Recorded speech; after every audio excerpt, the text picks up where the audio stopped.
Okay, well, welcome to MV Pruni, which is MV Tomorrow. This is Ramblings of a Fool. Been off the waves for a while, but you know, all my members, all 34, 5 of them have been on me about posting another video. So I thought today's the day. It's Saturday, January 17th. 2026. Sitting here in the Bay of Thailand off of Kram Yai. A nice day, no wind, no waves, bit of sun. So anyway, what's been happening? Well,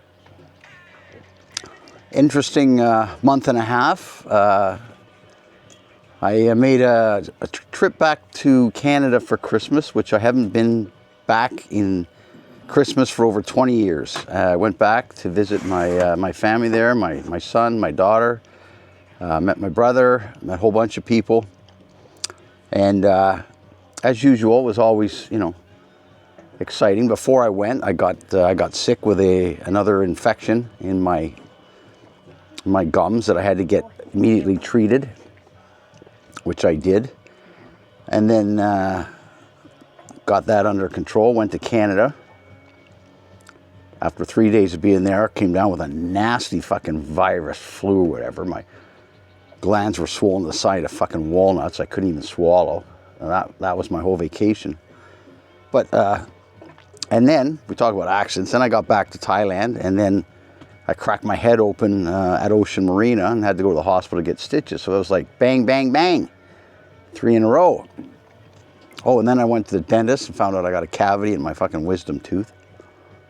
It's just been a fabulous month. But anyway, back to Canada, you know, I went there, I borrowed a buddy of mine, he had a big parka, because he said it might be cold. Well, cold, OMG. When I arrived in Toronto, it was like minus 20 degrees. And the whole time I was there, it never once got less than minus. It only got more minus. And it was just cold. I mean, I stayed with my daughter and her boyfriend at their house out in the country, and you know, I'm in there, and you know, they've got the thermostat turned right up to 19 degrees, and I was freezing to death. I mean, I'm sitting in this house, I got jeans on, I got a shirt on, I got a bloody sweatshirt over top the shirt, I'm wearing a toque, which for those people that don't know, that's like a winter hat that covers your head and your ears, inside the house. I mean, I go to the toilet wearing all this shit. I thought, what the hell? And that was like my whole stay there. I was just cold the whole time. Just cold. Constantly cold.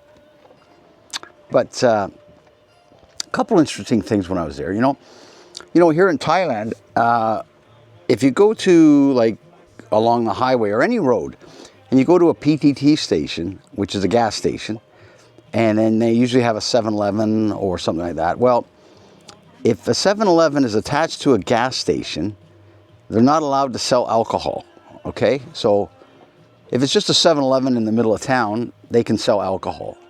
But if it's attached to a gas station, they're not allowed to sell alcohol, because, you know, they're thinking, well, this is just promoting drinking and driving. I mean, someone goes for gas, grabs a couple 6-pack of cans and starts drinking and driving, and it's just not good. And like, we got a huge problem with drunk driving here. I mean, the death rate's horrendous. But anyway, but that seems to be a pretty reasonable policy. I mean, it makes sense. So there I'm back in Canada now. Now, in Ontario, I mean, you want to talk about drink driving laws. I mean, you get pulled over for drink driving, you're talking massive fine, possibly loss of license, possibly jail time, you know, seizure of your vehicle. I mean, the whole 9 yards. So they're really serious about this shit.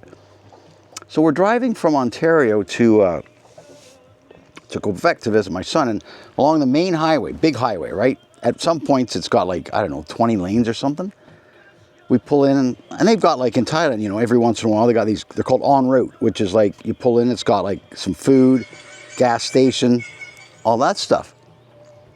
So we pull into the en route and go to the toilet. She wanted to grab some stuff, and I go into the little sort of 7-Eleven in the en route, and the place is like half of the bloody place is just full of booze. beer, wine, whiskey, you name it. And I'm like, what the fuck? How is this possible? I mean, in a country like Canada, in a province like Ontario, here they are openly selling booze at these highway concessions. And I thought, this is so wrong. I just can't. Of all the things, they do in that province, why they would allow that is just beyond me.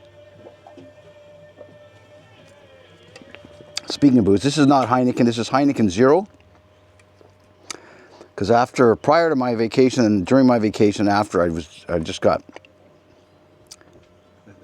booze became much too much a part of my life, and I've decided to stop. So I'm into my second week now on the wagon. Quite frankly, I'm feeling a lot better for it as well. So I'm going to continue. Because this Heineken Zero tastes really good. It tastes just like beer. Makes you go to the toilet a lot. But other than that, you don't get drunk. So anyway. Yeah. And then another little story, So I had to do some banking, while I was there. And my branch is in like a big city, right? But my daughter, she lives in like the country. So there's this little town, 15 minutes away called Listowel. And they got this little tiny branch of my bank. I said, okay, well, let's give it a try. So I walk in, no one in there. There's this lady behind the counters. She's got to be, she's at least 60. She's probably pushing 65. Sweet lady. And I got a number of things I got to do. I got to get my bank account updated, my information updated. I got to get a new bloody ATM card, all kinds of stuff. Taking a long time. So during this time, while I'm with her, this gentleman walks in who's obviously, a business owner in town, because she stops and asks him what he needs to do. And he needs to do something about doing a certified check or whatever. So she's like, okay, wait a minute. And then she keeps taking care of me, and I'm like, the time's going by, and you see the guy's, he's not anxious or anything, but I'm like, he's probably wondering if it's ever going to end. So I said to her I said, listen, it's okay. I said, stop with me right now. Take care of this gentleman. I can sit and wait, and then when you're done, we'll finish. And she just looked at me like deadpan, and she went, I'm taking care of you. You're my customer. When I'm finished taking care of you, I'll take care of him. He can wait till we're finished. I was like, wow. Wow. Unbelievable customer service. I was just like, okay, no problem. I mean, what a sweetheart. And then I asked some other questions about guaranteed investment certificates and stuff. And she says, well, I don't handle that. But then she started messaging the bank manager back and forth. And I was like, wow, this lady is, last of a dying breed when it comes to taking care of customers. Just phenomenal. Really, really fabulous experience with her. So, yeah, anyway. So I was there for a few days before Christmas, and as usual, the whole concept of me and Christmas after 20 years hasn't changed. I like, if I'm going to do Christmas shopping, I do it on like the 23rd or 24th, fourth quarter, 2-minute warning, get it done. So I'm sitting out there. She lives about 35 minutes from the city where the mall is. So one morning I said, look, let me borrow your truck. I said, I'll go into town and do some shopping. She's like, whoa. She's going to drive into town? And by the way, this day it was snowing and it was blowing and it was unbelievable. And well, yeah. I said, I know how to drive. I said, especially if there's traffic, I know what side of the road to be on. I said, it's no big problem. I said, just give me the keys. Oh, you sure? I said, I'm sure. And then her boyfriend said, are you sure? Yeah, I said, yeah, no problem. So they give me the keys to the car. And they live on a big farm. So there's got like a driveway and a laneway out to the main road. And what do I proceed to do? I back up the truck. So let's get 4x4. Back it up, go into the laneway, get myself all kerfuffled, and drive it right off the laneway into the field. I got stuck, like right outside her kitchen window. And I'm like, if they see me, they're going to come running out. I'm never going to get into town. So I slam it into four-wheel drive, and I'm forward and back, and I'm weaving all over the bloody place. I finally got it out, got it out of the farmer's field, the ditch, or whatever, and got it back off the laneway. And they never came out, huh? So then I went into town. Well, then after I came out, after I left, Colin, I guess he took the dog for a walk. And he's walking the dog out and he's looking at these tracks. And he's like, what the hell? What is that? What happened? And then it clicks. Oh my God. That was Keith. He drove it into the field. Yo, Art, can you help Poi? She's struggling here.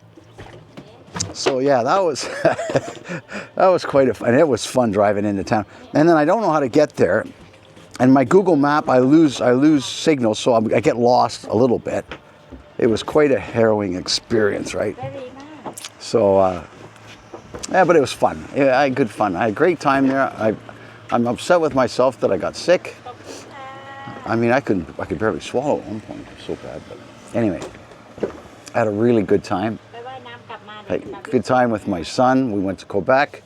We went to Mont Tremblant.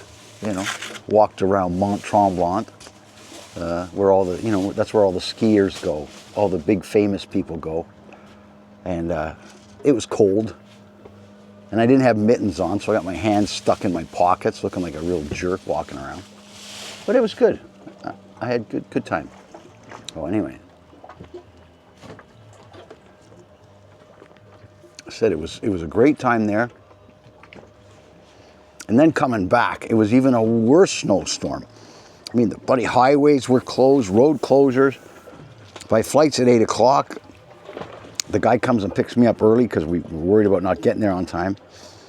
Picks me up at like 2 o'clock, and it is bad, man. But I got to the airport in lots of time. Checked in, everything's good. Now, you look up at the board, and there's delays everywhere. Everyone, delay. But my plane's sitting right at the gate, huh? And the crew shows up, and they get on the plane, and then all of a sudden, my flight's delayed by 4 hours. And they come up, oh, we have a small technical problem, and we're working on it. And I thought, bullshit, man. All these flights are delayed. Pilots don't want to take off. It's blowing like 70, 80 kilometers an hour out there. And they're like, I don't think so. You know, girls, go find a problem with the coffee maker. We'll call in maintenance. And it got delayed. And as a result of being delayed out of Toronto, I missed my connection in Dubai.